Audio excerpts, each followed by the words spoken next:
Hi everybody, welcome back to the channel. I'm here. We're gonna do a August garden tour. We haven't been out to the garden in a while.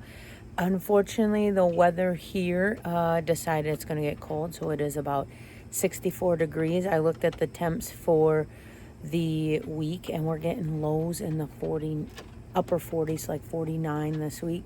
And we are second week of August, roughly. Just got done. So, yeah, I think we're in for a early winter this year. But let's take a look at what my garden's looking like right now. I'm going to try my best to salvage things and keep them alive as long as I can, and hold out as long as I can before the snow flies this year. So come along with me and we'll take a look at what I got. All right, so we are gonna head out to the first garden here. I am watering, so one thing that I noticed is a lot of my squash leaves are starting to look like this, droopy. And I don't know if it's from not watering enough or because it's cold. The ends of the plants are very happy if you look down here. But the beginning of the plant is not. So I'm just going to do a good watering. We're supposed to get rain tonight, but you can't guarantee that. Let's see. I'm going to look on this plant. I haven't looked on this one yet to see if I have anything that's harvestable right now. I don't think there is. Avoid the water there. I did harvest these two off of my one plant here. I'm not sure what's going on with my zucchini this year. They're getting really fat.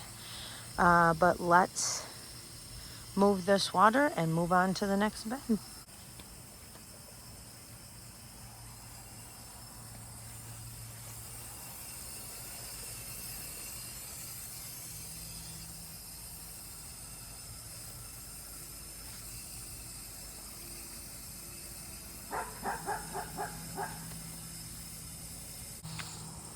Alright, so one thing I did want to show you guys is right here I have a little, what are these, butternut squash.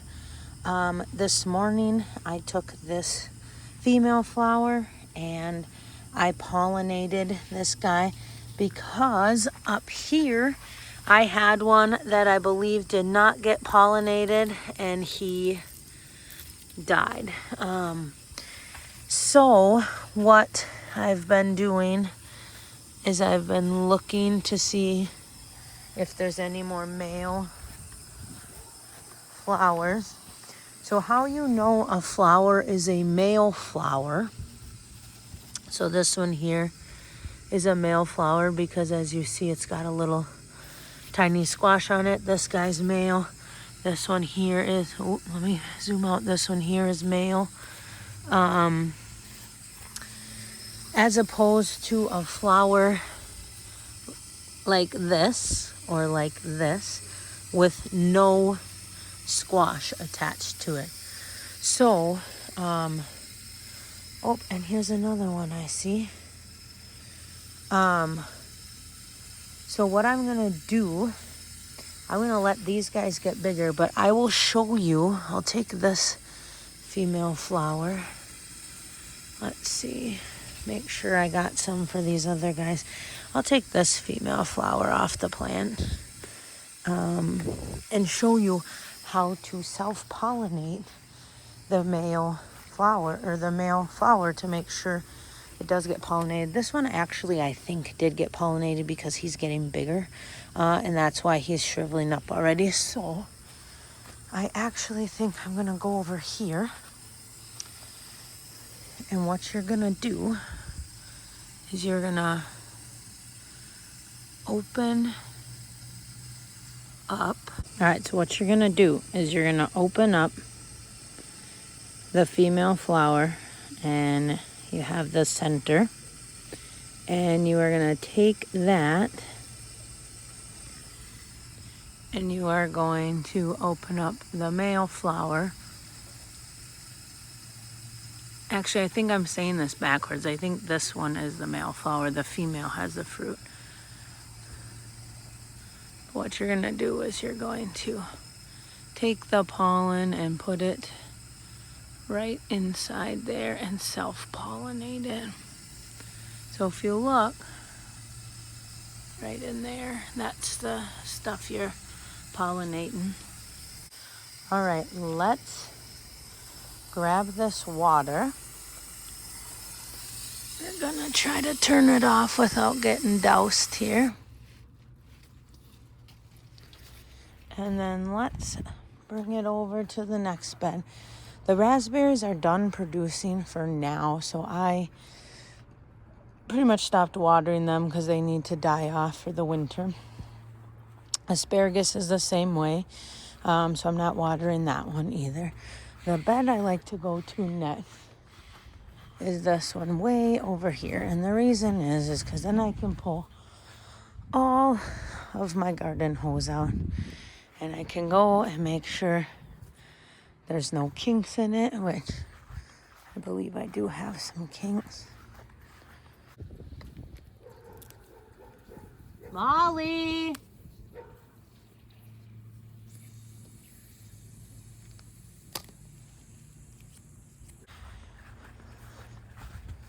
All right, so if you guys have been following along, you know this is my massive carrot bed. Molly! Come here! Come on! Sorry, we have to take a break to stop this one from barking at people. But this is my massive carrot harvest. It kind of got crazy. I got one little pepper here. He, unfortunately, I don't think is going to do anything. I got one pepper back here. Not so much.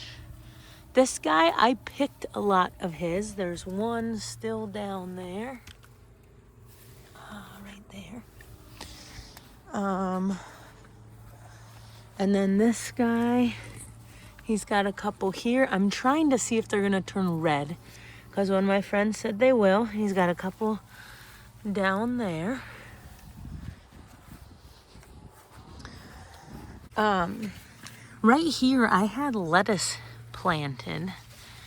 And I see that some re-sprouted itself. My hopes was to get more lettuce and spinach planted. The problem is these carrots are way out of control. So I don't know if I should plant them here or if I should try to find someplace else for them. They typically like colder weather, so now would be the time to plant them. But these carrots are out of control. So let me get this set up.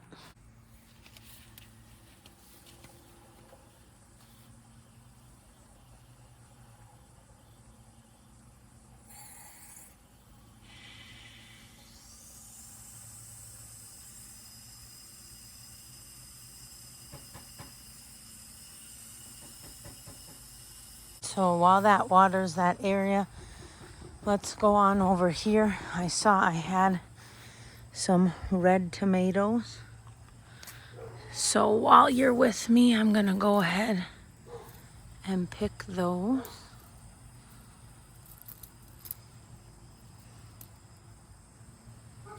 So for me, if they start blushing at all, so turning a little bit orange or red, I pull them off and I let them ripen inside. Because tomatoes ripen from the inside out. And the longer you leave them on the vines, the more susceptible they are to getting bugs. So I choose to pick mine early because I am fine having a table full of tomatoes. So we've got this guy who's turning. And it looks like this guy may have some dry rot on him. Could be from lack of water. Could be from too much water. We had a really odd year this year.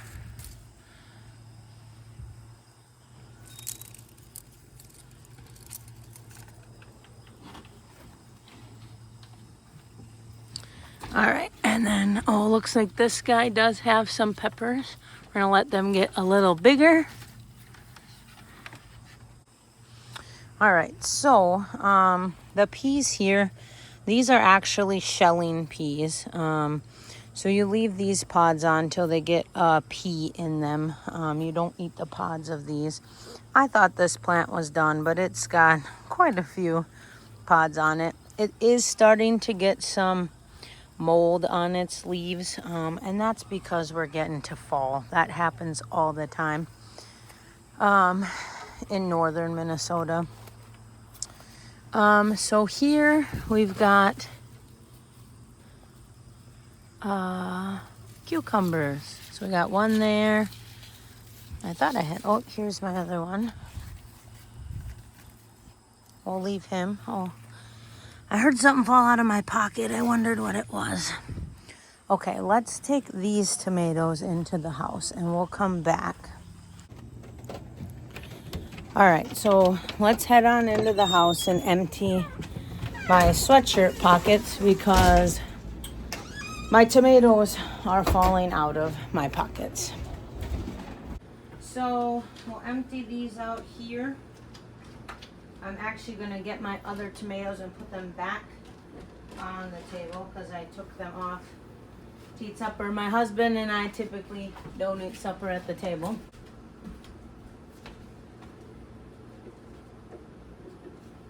Okay. So got a ton that need to ripen yet. But this whole bowl right here is already ripe.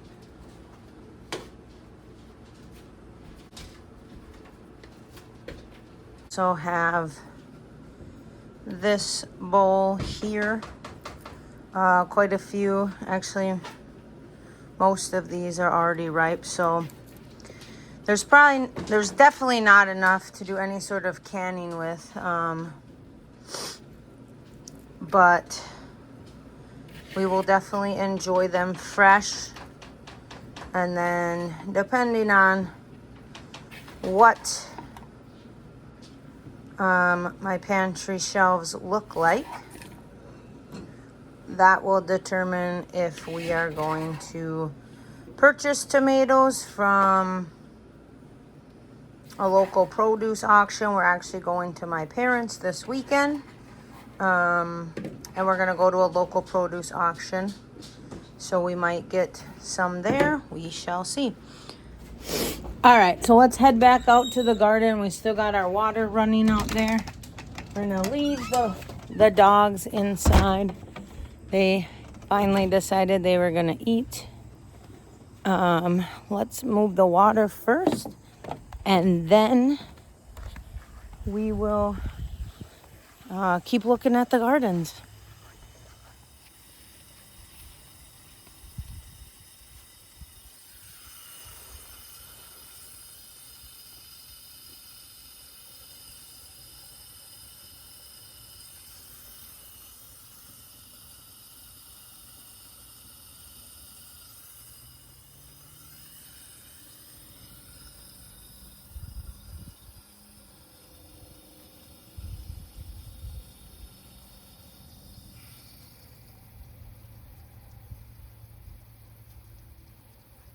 Head back over here to this garden bed. Again, I got my carrots in the front row. So my plan for the carrots, not only am I going to use the carrots for carrots, I'm also going to try to make pesto out of the carrot tops. So that is my plan. And this is all blight, and I have a video that I can link below for you guys that I've already made on blight. Eventually, blight's gonna take over your plant. It's just a matter of time. When it gets to this fall, these fall temperatures, I kind of just let my plants go, unfortunately, as sad as it is, because I'd be out here every day picking these branches off, because naturally they start doing this in the fall anyways. So I got that one tomato there. I see one here starting to turn. Oh, this guy's a big guy. See if we can get him off without damaging the rest. Ooh. Little dry rot there, not bad. Let me stick this in my other pocket. One of the content creators I watch on YouTube, she has, I think it's called a kangaroo apron. That's one thing that I hope I could get one day. But right now my husband and I are trying our best to budget and not buy things we don't absolutely need. And a kangaroo apron would be one of those things. I did want to show you guys my tomatillo plant. So I have a few tomatillos, husks, I guess. I don't know what they're called. It's my first time growing tomatillos.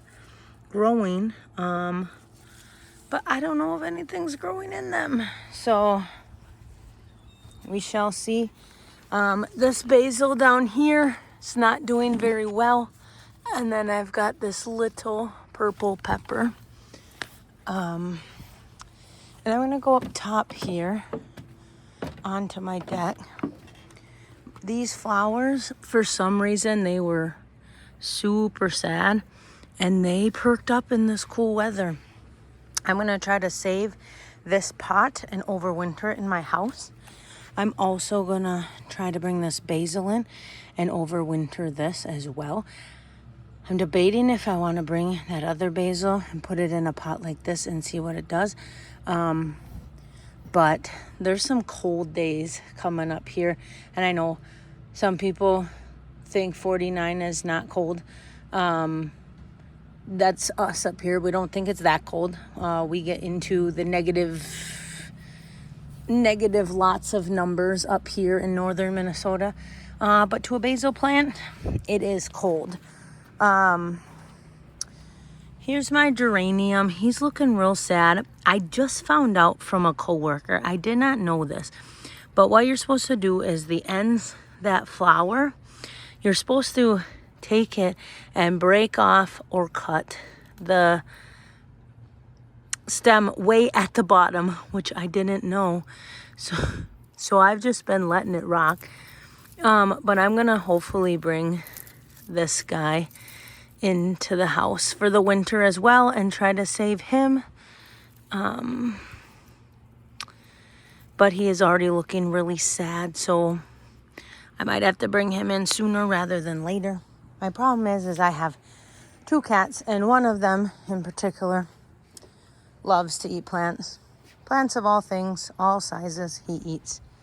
The reason I came up here is from the other vantage point, I could see red tomatoes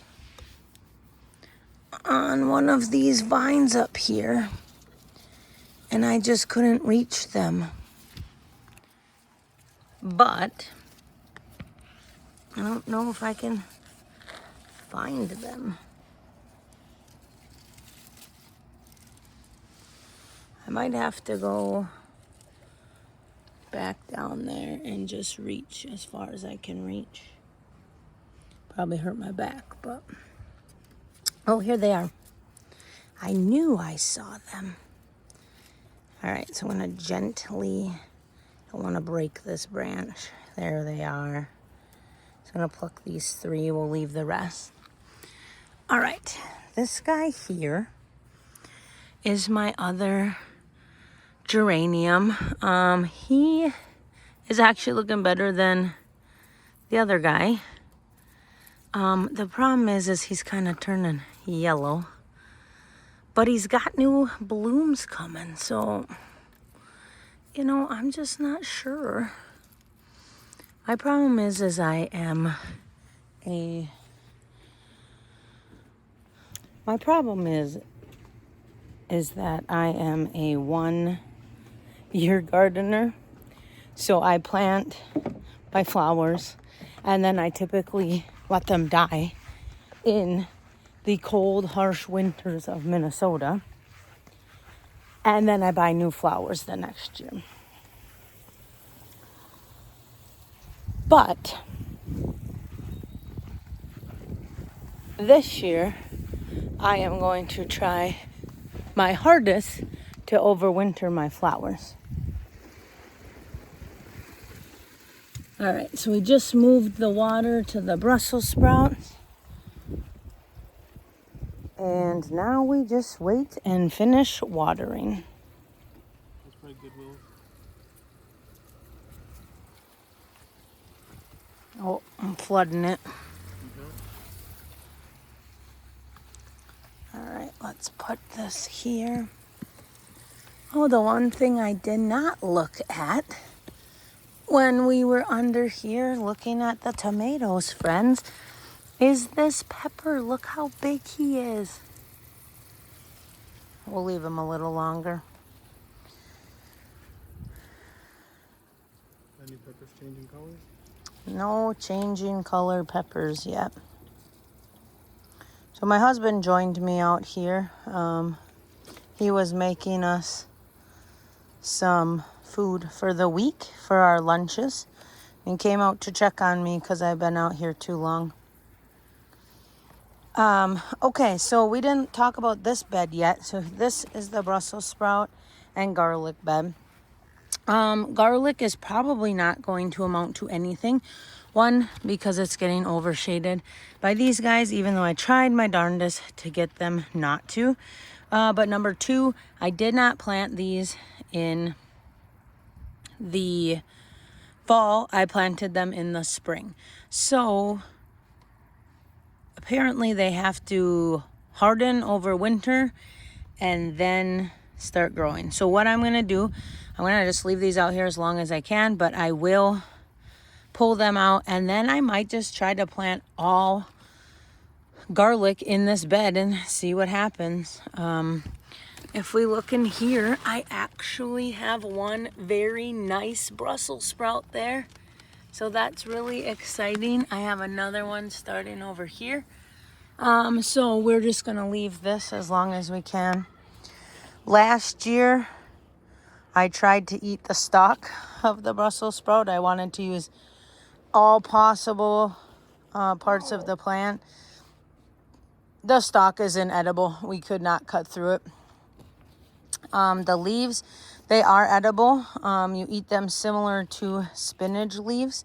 Last year, we did not eat ours simply because by the time we pulled them out, they were mostly holy and like this. So let's move this water.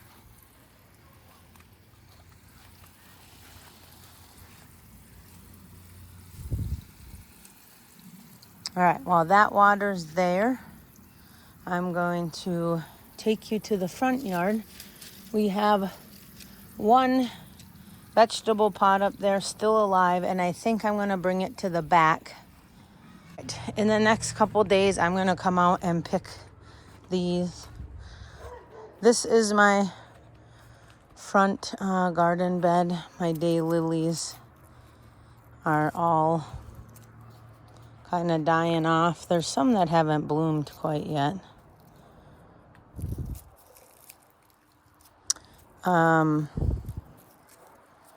Eventually, when it starts getting colder and looking like it's actually gonna snow,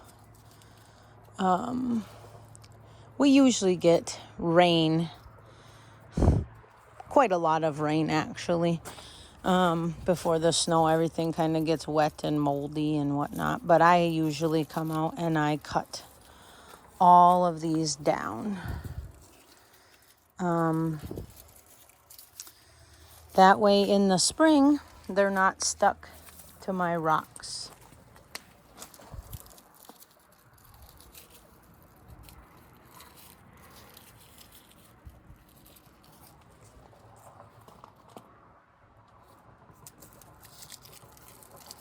And I think most of these would fall off on their own if I were to let them, but I just don't want them laying in my rocks. They're a headache to get out.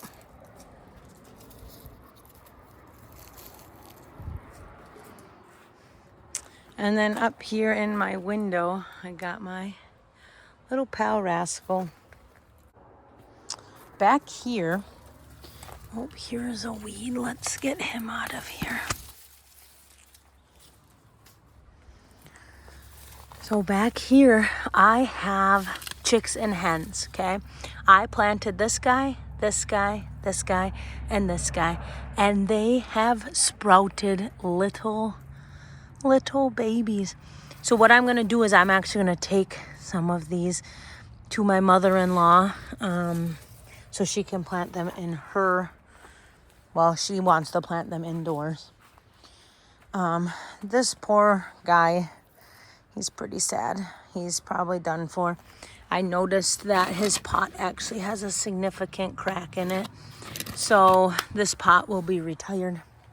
But this is what I wanted to bring into the back because this is parsley. And my goal is to save this over winter as well. So we shall see if it happens.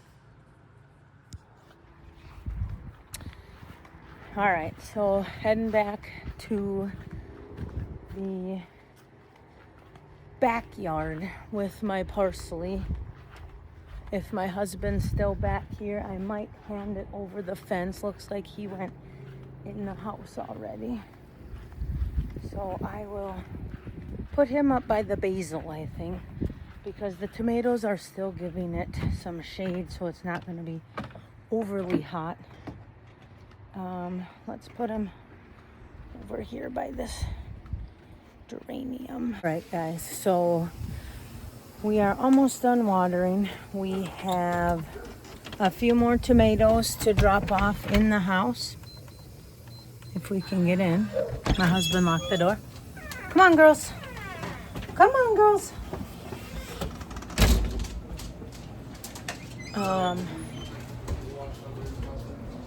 And then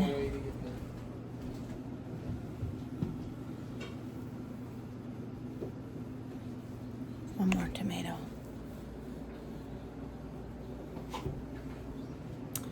And then what we're gonna do, we're gonna take the watering can and we are going to go and water all of the pots. And then we should be done.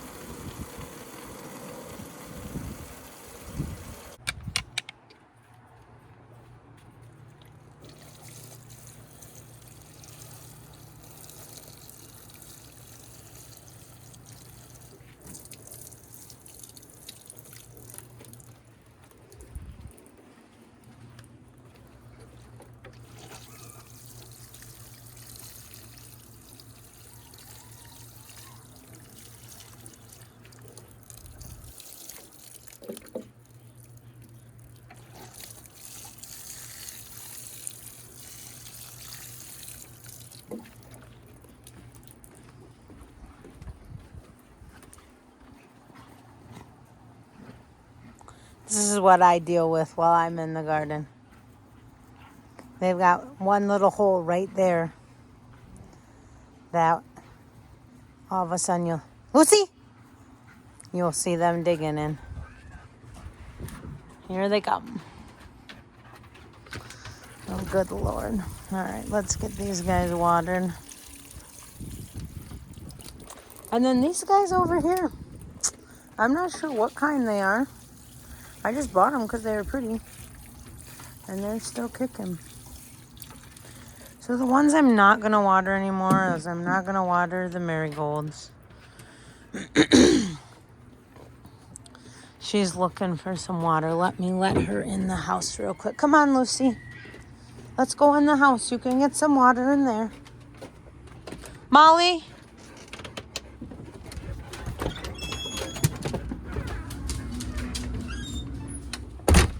All right, so like I was saying, I am not going to water the marigolds anymore.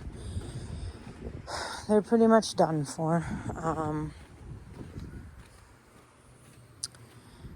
I am going to continue to water all of my baskets up top because I'm hoping to save all of those flowers for the winter.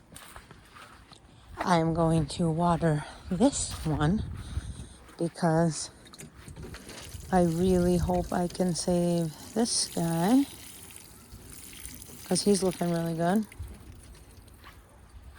I water this guy. I'm not sure why. He looks pretty much sad right now. But he's got green moss growing in him, so I don't know. It makes me think that maybe there's still hope for him. Probably not. And then I get about a bucket more of water, and I do the 2 hanging baskets up there.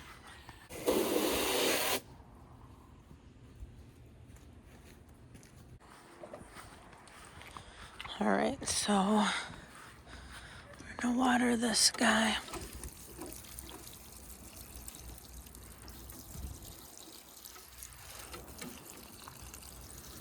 And mainly because I'm gonna try to save that, what I think is a begonia.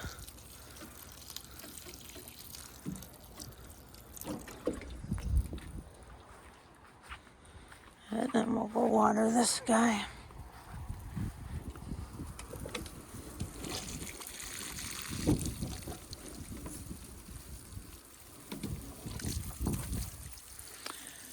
And a note for the wise, I never wear socks out to the garden. All right, and then with my extra water, if I have extra, I just dump it over here on this guy. Oh.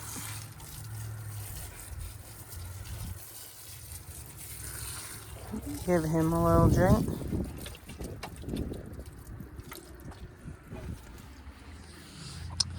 All right. So the last thing I do when I'm out picking and watering is I put up my hose. So this I store here. I hang it upside down so no water can collect in it and it gets nasty. And then I have to get my hose.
So I'm gonna collect this produce that I left behind. Gonna get my hummingbird feeder. We'll go in the house and we'll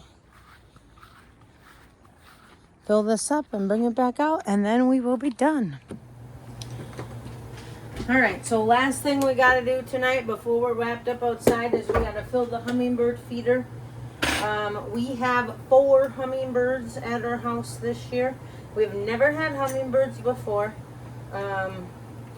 but I want to keep them, and so I make sure they have food. So we actually buy hummingbird food. It's Pennington Ultra Electro Nectar hummingbird food. It is not colored. It has sodium in it for the birds, potassium, and sugar. One thing to know about hummingbirds is that food coloring actually causes them to get a disease where they get these boils on their throats and they die. So you do not have to buy this hummingbird food, but if you are going to feed hummingbirds, make sure you do not add food coloring. Make sure it is just water and sugar, 1-to-1 ratio. So let's take this out and hang this up.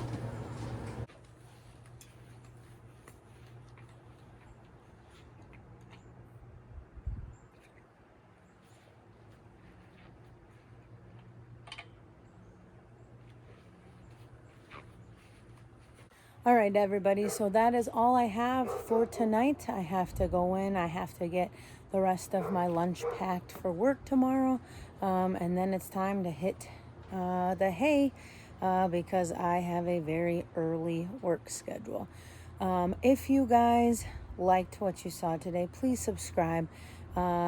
Please share this with your friends. I know that I'm new to this. But I would love to gain some new friends on here. I will link a video on the side that you guys can watch in the meantime until my next upload. But hopefully you have a good day, and we will see you next time. Goodbye.